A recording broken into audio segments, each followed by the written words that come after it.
Like, share, and subscribe. Well, welcome to Grandpa Sees the Blinking. This is the daily chart, and Grandpa's not going to talk about charts. I found a video that I found very interesting on Norway and their rise in EV across the country and their charging stations and the problems that they encountered with their charging stations. Now, as you probably know, the United States, well, not in the United States, Ford, GM, Chrysler, and all the big auto EV makers have adopted uh, the Tesla charging system, which is so. What you'll find out in this live stream or video that I'm playing you is that in Norway they had many, many different kinds of charging stations, and it did create somewhat of a problem for them, but they're dealing with it, and I'm sure that they will soon adopt Tesla only. That's the way it should be. But Tesla is the best-selling car worldwide and in Norway by far. So here I'm gonna play this for you, and I'm hoping you can hear it. Last time I did this, I didn't have the volume high enough, so hopefully this will work for you, and I'll make a few comments at the end. Norway, the land of the midnight sun, is filled with mountains, glaciers, fjords, and electric vehicles. A lot of them. The Scandinavian country boasts the highest EV adoption rate in the world. More than 82% of new car sales were electric vehicles last year, and that number goes up to over 90% if you include plug-in hybrids. Our goal is that all new cars by 2025 will be zero-emission vehicles. We think we're going to reach that goal. In the US, a measly 7.6% of new car sales were electric in 2023, up from 5.9% in 2022. In the world's largest auto market, China, 24% of new car sales were EVs in 2023. Norway's capital, Oslo, is also electrifying its ferries, buses, semi-trucks, and even construction equipment. All public transportation within the end of this year will be zero emission in the city. Gas pumps and parking meters are being replaced by chargers. It's an electric utopia of the future. What is this? Welcome to my man cave. So how has Norway's grid been able to handle all those EVs? A lot of hydropower. Electric cars is maybe a third of the price of gasoline because we have close to 100% hydropower. It's cheap, it's available, and renewable, so that's a big advantage. The rapid expansion certainly hasn't been perfect. There are some side effects that we have learned to observe. We are pushing cars basically on the public, so there's been an increase in the total amount of cars bought. We want to change, but maybe not at this pace of this volume. So how did Norway pull off such a high EV adoption rate? And what can the US learn from the country? We flew across the globe to meet with experts, government officials, and locals to find out.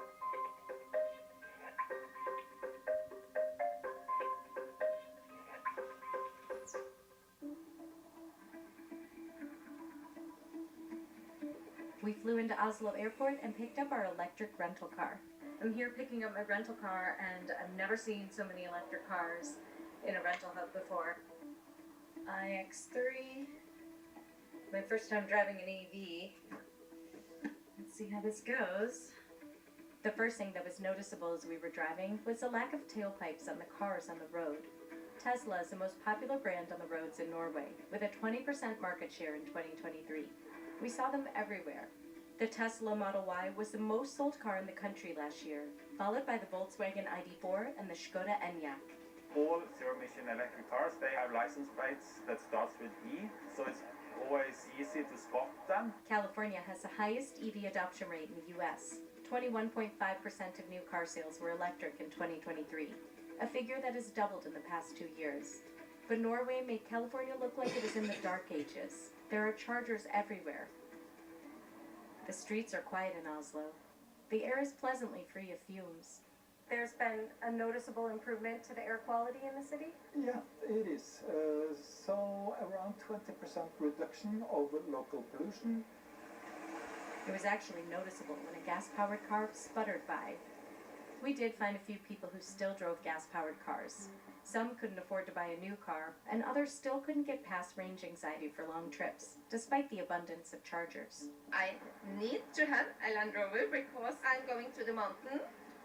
And that's a little bit too long for the electric car because I also have electric car for use in city, but not for mountain.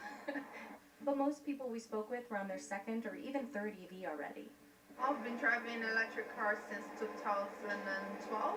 We just got a new one, it's a Tesla, and very, very happy with it. We have 2 electric cars home. Anything you miss about driving a gas-powered car? No, actually no, because it was so expensive. When I see the gas prices, I'm like, God damn, it's so expensive these days. No, actually, I'm not looking back. Why is Norway so far ahead of the rest of the world when it comes to electric vehicle adoption? There's a combination of a lot of different policy measures that has taken place over the last 20 years. We started off actually in 1990, first measure. We had the Olympic Games in Norway in 1994. So some of the producers wanted to introduce electric vehicle cars by then. There was this car called Think, which was really, really small, and it was made basically a joke back in the day because no one really wanted it. Think never actually took off, and the company was eventually sold to Ford. The whole parliament agreed on that there is some kind of public responsibility to push forward the green mobility. And we set a goal for 2025 that all new passenger cars should be zero emission. And when you have set a goal like that, you have to put some incentives to make it work. We started off by having a zero registration tax. And then the biggest measure that we introduced was zero value added tax. So in Norway, there's a 25% value added tax for every item you purchase. But reducing that to zero for the EVs had a massive impact. But despite of all these measures, nothing really happened. Nothing happened because EVs were not readily available then. But it all started to change when Tesla and others started selling EVs in the country. So we've seen a vast increase in the last 10 years. So now 8 out of 10 new cars are zero emission vehicles. So the remaining 20% is plug-in hybrid and some few petrol cars as well. So if you want to buy a new car in Norway, there's very high taxes on polluting cars, but for zero-emission cars, they are exempt. So that made EVs cheaper or the same price as a similar petrol or diesel car. And we also have discount if you drive through the toll roads with an EV, free parking in some cities, and also driving in the bus lanes is also a very popular incentive for EVs. Peter Hogneland is the Assistant Secretary General of the Norwegian EV Association, which launched back in 1995 to support consumers in the transition.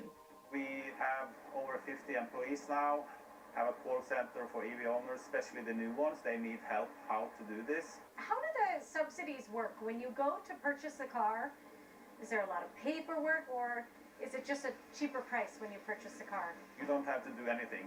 You just pay the price, so it's really easy. The electrical car will be cheaper to purchase. It's cheaper to use. So the electrical bill is smaller than the bill for diesel and petrol. So this has to be the main goal, to make it easy to choose and cheaper to choose. Have there been any negative consequences to this plan so far? Maybe something unexpected that has come up? I think this is a great success. We have changed the preferences for the public and for the user and also from the market. So I've been asked this question before, but I can't think of anything. But Skjerstad did mention that on top of more cars being on the road than ever before, another consequence has been more people are now choosing to drive their EVs instead of taking public transportation. People rather choose to go by car into the city than by bus. So there's been some local adjustments when it comes to the price of traveling by public transport, making it cheaper so it can compete with the zero emission vehicles. Where's the money coming from? This is public spending, so it's both from the state budget. What's the annual expense for the government for these incentives? It's less and less, but I think it's about 40 billion NOK yearly. So far, we spent about $20 billion, and we're still spending about $4 billion a year. So it's $1,000 per inhabitant, or $800 per inhabitant, in terms of subsidizing electric car purchases, which is quite a lot. You get an S-Class for the same price as you get a medium-sized sort of economy car that runs with an internal combustion engine.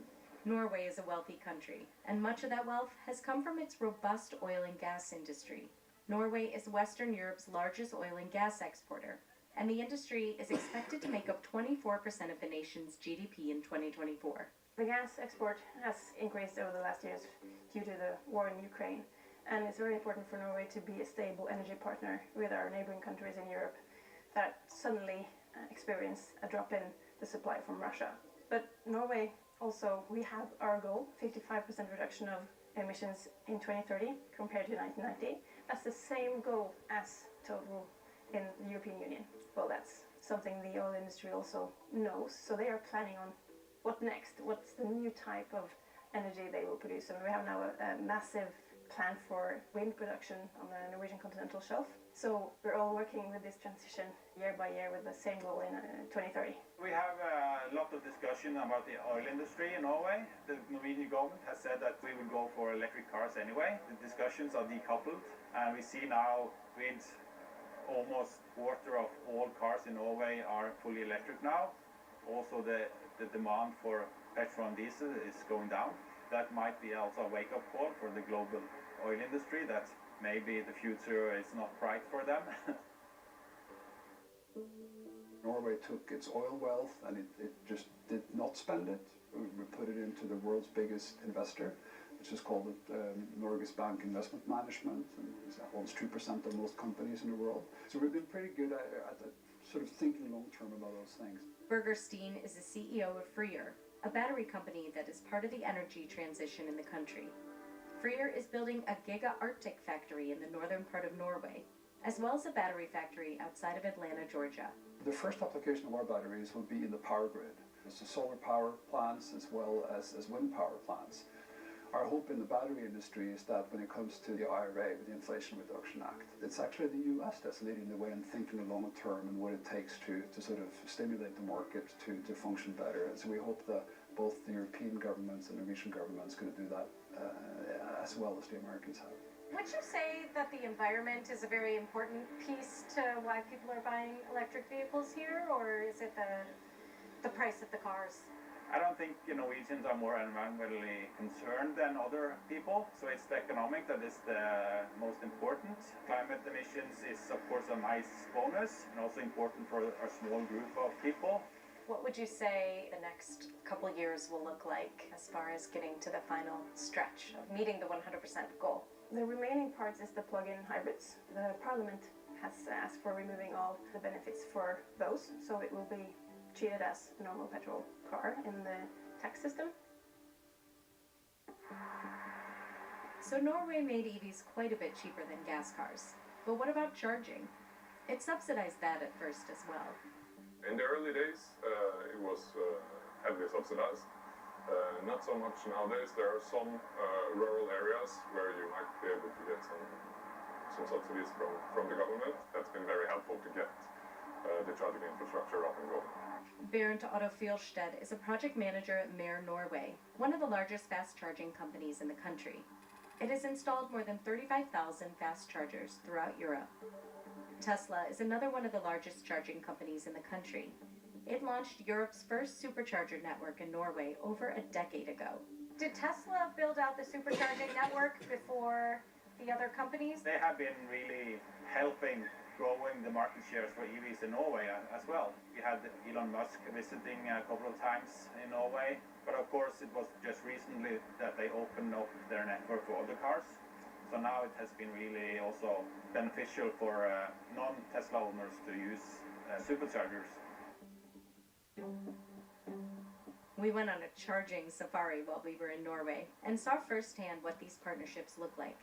We met with Stian Mathisen from Recharge as well, one of the largest charging companies in Norway with more than 2,600 charge points in the country. Why do you think McDonald's agrees to have charging on site? Well, it's kind of interesting because all of a sudden they are competing with what used to be called gas stations, but now we call them energy stations in Norway, and they're in a whole new market. They can sell energy to cars, as well as energy for people and food. Retailers are also involved, hoping that folks make some purchases while their car is charging. We saw a massive charging station at an IKEA in Oslo. How much did this station cost to build? This one in particular is it's so big, so it's easier to sort of talk about the smaller locations. But a smaller site will maybe cost somewhere around the equivalent of $200,000, but it depends a lot on how many charge points you're going to put up, and especially how much power you're going to need from the grid, because that's kind of a big X factor. The grid install can be very costly. Is Recharge a profitable company? We have investors that put a lot of money into our company, and investing in infrastructure is very capital intensive. So we have been building a lot over a course of more than 10 years. But our owners believe that we are going to be a profitable company. That's why they invest in us. What would you say came first in Norway? All the chargers or all the electric vehicles? Yeah, chicken or egg. It's the cars that came first in Norway. We didn't have any support for charging almost. Of course, the first movers, they charge at home. So that's also, of course, the most common way to fill up your electric car, to charge at home. I only charge maybe twice a month or something on fast chargers. Most, of course, if you live in an apartment building, then you maybe be more dependent on fast charging. But it's also more expensive, fast charge. So the best is to charge at home. When they first started rolling out EVs here, the people that lived in apartments were complaining that there wasn't great charging options for them. So the city of Oslo has put in chargers like this all around town, as well as in parking garages all around town also. Welcome to my man cave. Actually, we built this in 2017. It's a bomb shelter, and still is, from the Cold War, 50s, but we actually converted it.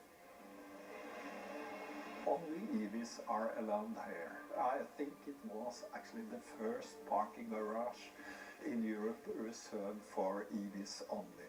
So you can see all the way here, it's up to 86 cars which can charge at the same time. Stora Portvik has been the manager of electromobility for Oslo since 2014. Oslo has been a European leader when it comes to EV infrastructure. It's experimenting with parking spots that charge your car. It converted all city buses to electric. It's working on electrifying construction machinery and semi-trucks, and it also has installed more than 2,000 public chargers in the city. Who has paid for all this? The city acted as a first mover. So we had to step out and put out chargers. At that time, the charging was for free. So of course, the city paid a little bit, but we see now that now you have to pay a small user fee, and that means that it's not actually the taxpayer. It's paid by user payments, but a little over time. Oslo also electrified its fleet of ferries. It's the first city in Europe where all public transportation is zero emission. So I love these ships. They are used by millions of passengers every year. It's charging as we speak, and it takes around 5 minutes because it's charging on 3.5 megawatt, and that is pretty fast, million watt. I'm curious, was it a challenge to install these large chargers Yeah, on the docks? definitely. The building behind us is actually converted a fisherman's office. We stripped out everything, and it's actually now working as a big net station to be able to provide that amount of capacity that is needed. It's a lot of batteries and a lot of electronic, and yes, they are expensive, but the fuel itself is based on hydropower, 100% renewable and zero emission, and far cheaper than diesel. So in the long run, this is also a good business case for the public transportation company.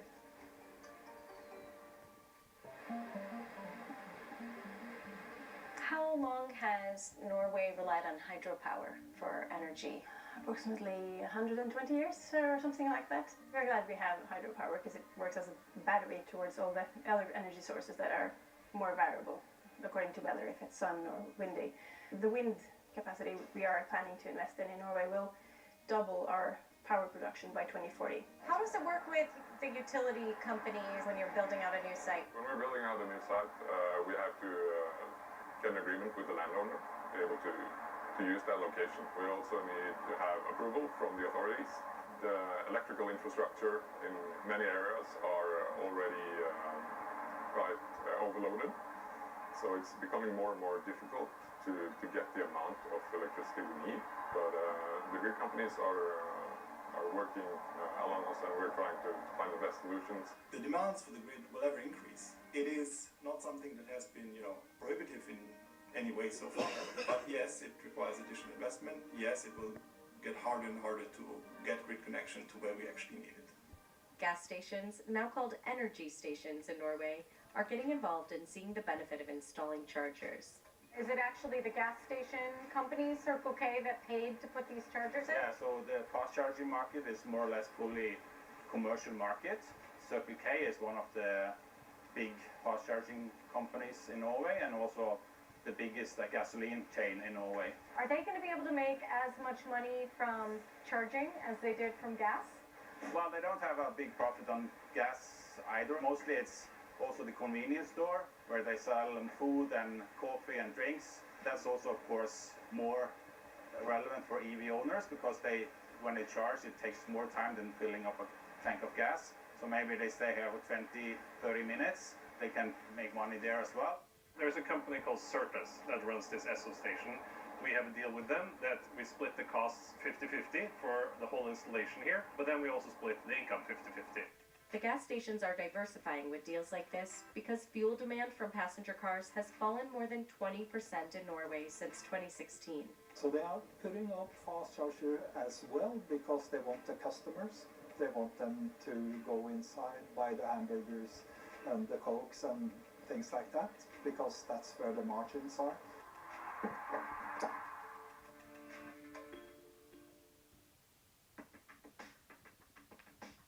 But reliability of chargers has been an issue. Some say there isn't range anxiety in Norway, but instead there's charging anxiety. What has been the biggest complaint from electric vehicle owners, would you say? It has been charging queue and chargers not working. Now the market is more mature, so it's less of a problem. Still happens, but not as often. Now it's the payment systems that are like the biggest pain, that you have to download an app or different payment solutions for every company. So it can be a bit confusing, especially for new EV owners. Is there a way to do it without downloading an app? We experienced charging anxiety the first time we tried charging our rental EV. We first went to a Tesla supercharger station near Oslo's airport. In Norway, Tesla chargers are supposed to work for all EVs, but we tried multiple ports and couldn't get any of them to charge our car. I just tried 2 different superchargers. These are the brand new V4s, and I couldn't get it to work. We gave up on the Tesla chargers and went to a nearby recharge station instead. But at first we couldn't get that to work either. I think I'll probably have to get off the phone to download the app. Luckily, the customer service agent spoke English and we had to download a new app in order to get the charger to work. The US is making the same mistake with chargers. Each charging company has their own apps, their own payment methods, but it needs to be as easy as pumping gas in order to achieve mass adoption. Norway is working on improving this with regulations. Now the big problem is to get access to charging because you can't pay with a credit card here. You need to download an app for every company.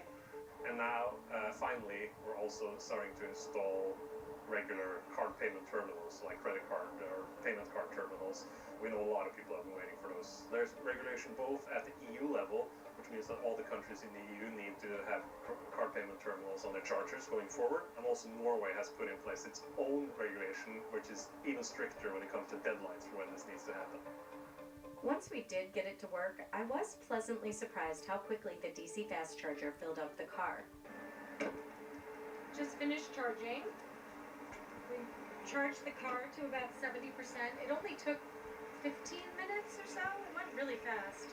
So that was pretty impressive. Once we actually got the charging to work, it worked really well and went really fast. It's very simple. In Norway, it's so practical. You can charge anywhere, so we have a charger in our house. My husband can charge in his work. I can charge it there too. Tesla launched its new fast V4 superchargers in Norway before the US. We visited one that had just opened. What do you think of these new V4 chargers? Yeah, that's amazing. Like, that's incredible.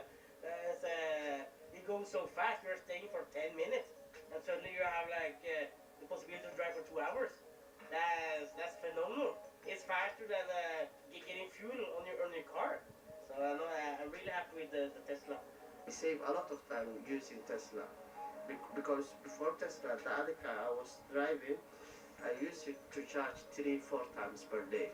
But now, sometimes I use to charge one time with just 30 minutes of my time. So I save a lot of time with Tesla. Anything you miss about driving a gas-powered car? No. You see, nowadays it's very cheap electricity. And it's the network for charging is very, very good. Often in the summer I go in North Sweden and north of Norway. My family is there. And it's very good. We spent a week in Norway, and there were a few moments where we felt range anxiety. We drove out to the countryside and didn't spot any chargers along the way. Hopefully our battery lasts us. Because it feels a little sparse out here. The other time we felt range anxiety was on the way back to the airport at the end of our trip. Note to rental car companies, it should not be a requirement to return a car fully charged. This is not convenient for travelers that can't charge at home. Do you ever have range anxiety? Not anymore. I used to, because I was one of the first that bought a Nissan Leaf, the first generation. And I love that car, but of course the range was an issue, especially in the winter time. I used it to the cabin, and one time I had to topple the battery 3 times with fast charging. But today it's really not a problem, so no worries anymore. A lot of people don't think electric vehicles are very great in the winter. What do you have to say about that? Well, they are better because you can preheat them, so you can come to a warm car, cozy car. Of course, the battery is, when it's cold, it's not as efficient, but with bigger batteries now, preheated batteries, better charging infrastructure, it's not a problem. I've heard the battery drains faster in the cold. That's true. Of course, you cannot drive the same amount of stretches. I would say that if your car handles like 400 kilometers in the summer, it's probably not more than 320 in the winter. That's the way it is. But you have to plan a little bit more, but it's really not a problem. How is it in the winter? No, really good, because it's so heavy. So you're able to get your cabin either way. Because that was something, because my parents' house cabin, that was one of the main worries we had before driving Tesla. But since it's so heavy, it goes so well. Now that it's close to its 100% adoption goal, Norway is considering making some changes to the incentives. EV drivers used to get access to the bus lanes, but the bus lanes became so crowded with EVs that they changed it to EV carpools only now. There are some rolling back on the subsidies that are in place for the use of EVs, especially when it comes to the use of public lanes, the discount for parking, discount for use of ferries, and discount on road tolls. These have gradually been phased down, and eventually they will be probably phased out, because the electric vehicle car is the new normal. We have this CO2 tax, but of course when you get to 80% market share, then you don't sell a lot of polluting cars, so you don't get a lot of CO2 tax. So then you have to lower the incentives for EVs as well. But of course, the technology getting better, the production price is going down. So again, today you don't need as high incentives as we did 10 years ago. Has there been an issue with more wear and tear on the roads since the cars are heavier? That is more a question when it comes to exceptions from taxes and so on, because more and more people are arguing that also the electrical vehicles have to pay their fair share of that. When we are fully electrical, of course, electrical vehicles have to pay their fair share amount of using the roads. Has there been an issue with batteries degrading over time? And I am curious if there's a plan in place when an electric vehicle reaches its end of life. Is there battery recycling that happens here in Norway? There is a European plan for recycling batteries, and some projects also in Norway where you can hand in the batteries. There are common EU regulation for recycling of batteries, and this is an important aspect for the way ahead. So we want EV vehicles to have a long lifespan in Norway. Norway has a robust used EV market as well. And everyone we spoke to said the batteries hold up well over time. This is a used Tesla. Yes, this is from 2014. Is there a big used EV market here in Norway? Yes, it's very many electric cars. You bought this in 2017? Yes. Okay, great. Yeah, it's a lot. I've drove 200,000 kilometers, and the battery is.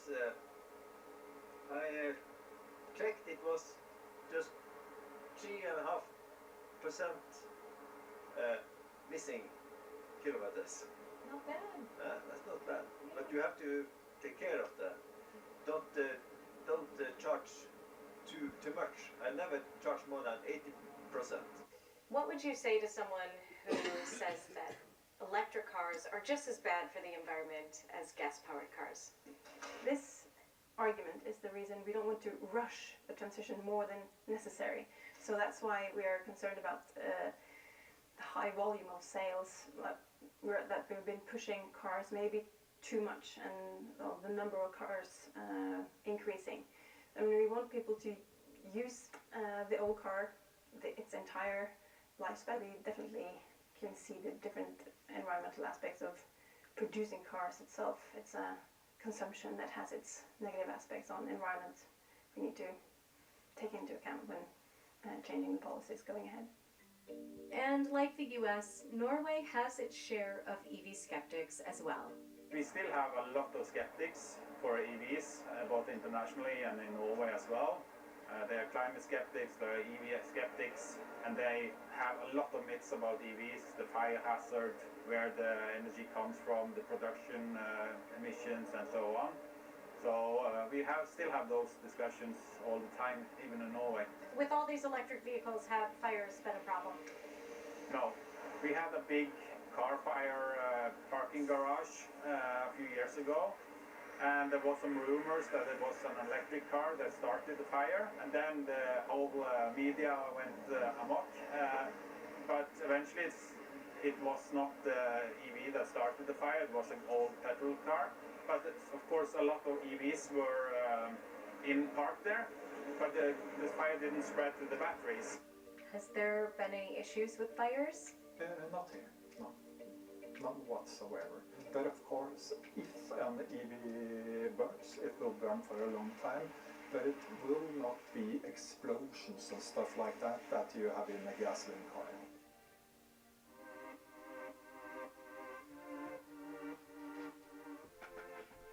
Norway is approximately the size of New Mexico in square miles, and with a population of 5.5 million, it has a similar population as South Carolina.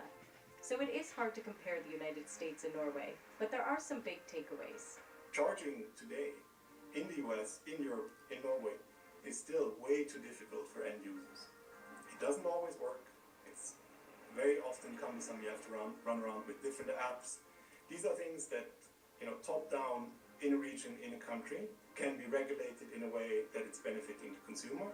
without interfering with the free market environment. Standardization is important for the industry and also for the users. For DC charging, for a long time you had the Shademu, the Asian type of DC fast chargers, and you had CCS like the European standard.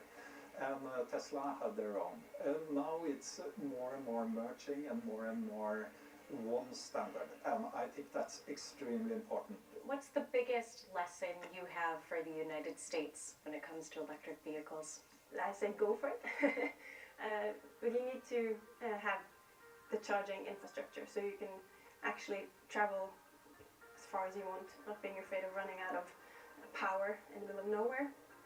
So the government should help the infrastructure for charging to a certain level, and then it will be commercially viable after a while. So do that first, nudge, and then everything will start working by itself after a while. What's something Norway can teach the United States when it comes to EV adoption? Well, focus on the cars, that to get people to buy the cars. It has to be economic beneficial. And again, we are electrifying ferries, buses, everything in Norway now. The next thing is the big trucks. Still some challenges, but it looks quite promising. What mistakes have been made over the years? What's some lessons that you've learned? Well, there has been mistakes. I have to be honest about that. But I think you always have to try, but in small scale. And you have to try different technology. If that is your approach, you are destined to make small mistakes. It is new technology, it's a new evolving ecosystem, so there are unavoidable lessons learned, right, in that respect. So that's a bit of a forward-leaning statement towards other countries. Make sure that if you want to build a charging station, the construction permit is there on time. If you want to equip that charging station with sufficient power, make sure that there's a process at the DSO level, so the distribution system operator, that can handle such a request very swiftly. And then on the technology side, be aware that if there are different technology providers, not all of that hardware, software, etc. is a plug-and-play state. So they all need to come together to make it work. And that's a learning not only in Norway, but everywhere we build charging infrastructure. Any misconceptions about electric vehicles you want to clear up? Well, a lot of people think of electric cars and charging the same way that they think of a gasoline or diesel car and fueling it up, in that you have to come here to our charging station to get energy. But that's really not how it works. About 90% of charging happens at home, so it's not quite the same as having to go to a gas station to fill up your car. You usually have a car that's fully charged in the morning at your house, and then you stop to charge with us when you absolutely have to. Anything you miss about having a gas-powered car? No, not really. I've been driving electric for more than 8 years now, and there's no going back. What kind of car do you drive? Well, I have two cars, one Kia EV6, Korean one, and I have one Jeep Adventure, which is 100% electric as well. So you don't have a gas-powered car at all? Never again. I promise you.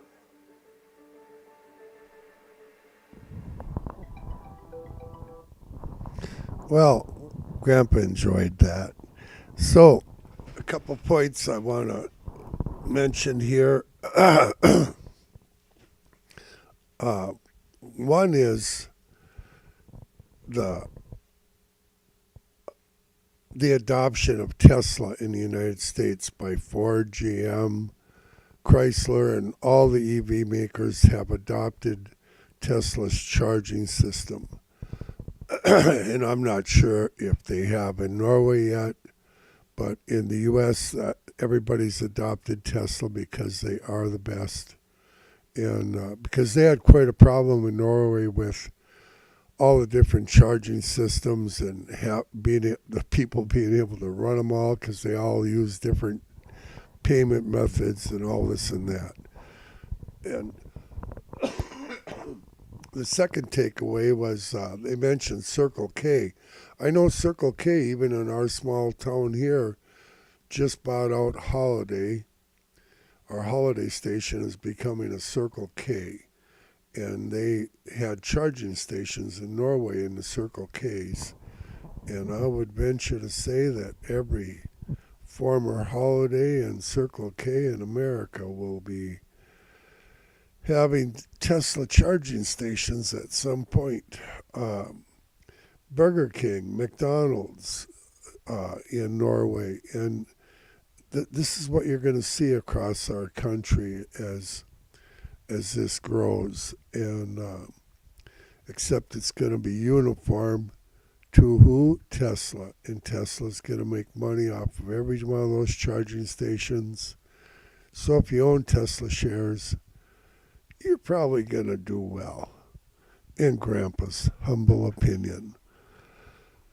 So I hope you enjoyed this, and I'm going to hop off here, and Lord willing, Grandpa will talk to you another day. Bye-bye.